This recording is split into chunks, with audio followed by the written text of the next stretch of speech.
Boa noite. Hoje nós vamos abordar um dos principais temas e desafios macroeconômicos do Brasil, que é o medo inflacionário e o dilema entre a estabilidade e o crescimento do PIB, como o medo inflacionário atrasa o crescimento do PIB. A nossa análise vem de duas reportagens recentes. A primeira, do Brazil Journal, aborda o crescimento persistentemente baixo do PIB brasileiro, como os economistas costumam chamar o famoso voo da galinha. E a segunda, da CNN Brasil, aborda o fato do Brasil ter uma das maiores taxas de juros reais do mundo, a segunda maior. E embora as duas reportagens tratem de temas diferentes, os ambos assuntos se conectam profundamente. Nós estamos diante de um problema clássico da macroeconomia.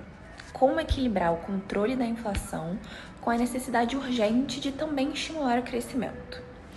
O caso brasileiro é ainda mais delicado porque a nossa base produtiva é frágil e isso limita o impacto positivo das políticas de curto prazo.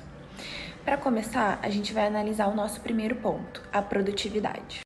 De acordo com a reportagem, o Brasil cresce pouco há décadas e não é por falta de trabalho ou por falta de capital. O problema está na produtividade. Quando a gente olha o PIB por trabalhador, especialmente se a gente comparar com países como Chile, México ou Coreia do Sul, o Brasil aparece consistentemente atrás deles. Isso revela a estagnação na nossa eficiência produtiva. Isso pode ser interpretado a partir da função de produção agregada.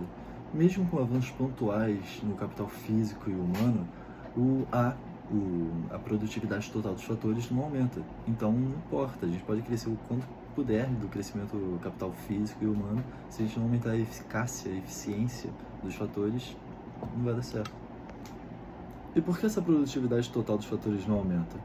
Isso daí é culpa dos problemas estruturais do Brasil, como a falta de educação, investimento em educação, a má alocação de recursos em geral, a desperdício de recursos pela política, né?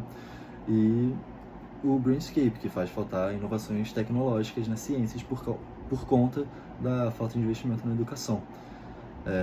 Então não tem como você crescer uma economia de forma sustentável sem fazer investimentos pesados em conhecimento, tecnologia e para aumentar a eficiência total dos fatores. No curto prazo, a política monetária vem atuando para combater a inflação. Só que essa política tem um custo e esse é o nosso segundo ponto. Em 2025, o Banco Central elevou a taxa Selic diversas vezes.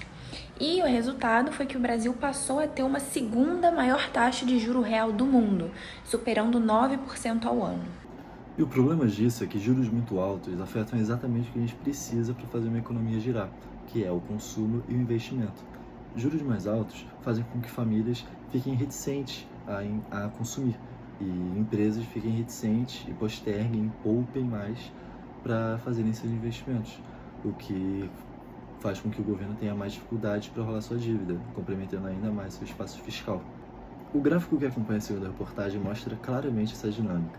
Mesmo com o IPCA relativamente controlado, a Selic continuou subindo, gerando um juros real extremamente elevado. Isso evidencia uma política bem restritiva, que atua com força no momento que já tinha uma baixa atividade econômica, restringindo ainda mais a atividade econômica. E aqui surge o dilema: controlar a inflação é essencial, mas fazer isso apenas controlando os juros altos num país com a produtividade já estagnada é como tentar empurrar um carro com o freio de mão puxado. A economia não vai responder como deveria. Esse tipo de política, que é focada exclusivamente na estabilidade dos preços, é válida em momentos de descontrole inflacionário. Mas quando ela é usada de forma prolongada, sem que um país avance também nas questões estruturais, ela se torna ineficiente e até mesmo prejudicial. O Brasil entrou num ciclo vicioso. Ele cresce pouco, aumenta os juros, consome menos, investe menos e, consequentemente, cresce pouco. Além disso, vale destacar um ponto importante. Nem sempre as políticas monetárias do Banco Central são guiadas puramente por dados técnicos. Na maioria das vezes, a expectativa do mercado financeiro se prova fundamental para as políticas monetárias, o que acaba levando a um cenário muito mais cauteloso pelo Banco Central. A gente conclui que a estabilidade de preços é importante sim, mas ela também precisa ser acompanhada por políticas que ataquem justamente as raízes do nosso crescimento baixo. porque sem isso, o país vai continuar preso ao conhecido voo de galinha, que é uma trajetória de altos e baixos que nunca decola de verdade.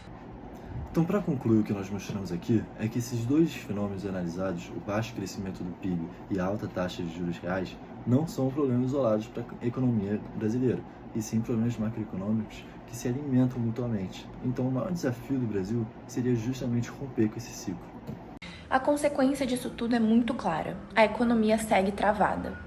Por isso, a solução precisa ir um pouco além da política só de juros. O país precisa investir na produtividade, em educação de qualidade e principalmente em capital humano e inovação. Porque essas são as bases do crescimento sustentável e é só com elas que a gente vai poder conciliar a estabilidade com o desenvolvimento.